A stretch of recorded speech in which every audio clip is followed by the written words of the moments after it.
Gagawa tayo ng sabaw guys for lunch. Siyempre ang mga Pinoy, kailangan nyo ng sabaw dahil mahilig tayo sa sabaw, di ba? O ito, pinasimple lang na sabaw. Nagisa lang ako ng bawang at sibuyas at inilagyan ko na ng water. At nilagyan ko na yan ng konting patis.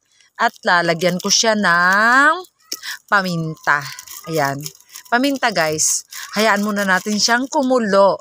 Hintay natin kumulo yung water na yan.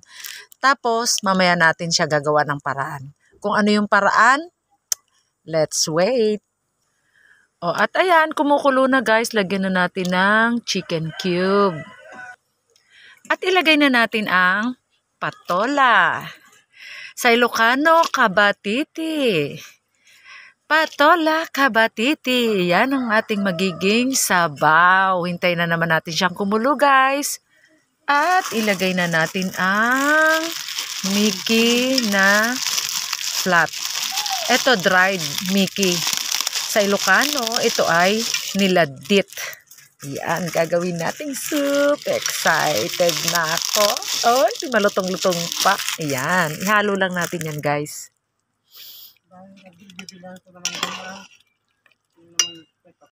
At ayan na nga guys, kumukulo na. Ibudbud na natin tong itlog na aking binati. Dahan-dahan lang guys, wag nyo munang hahaluin. Hintayin nyo muna siyang mabuo yung itlog bago nyo siya hahaluin. Para masarap ang ating paghigop ng sabaw, buo-buo ang egg. O ayan, may 1 minuto na.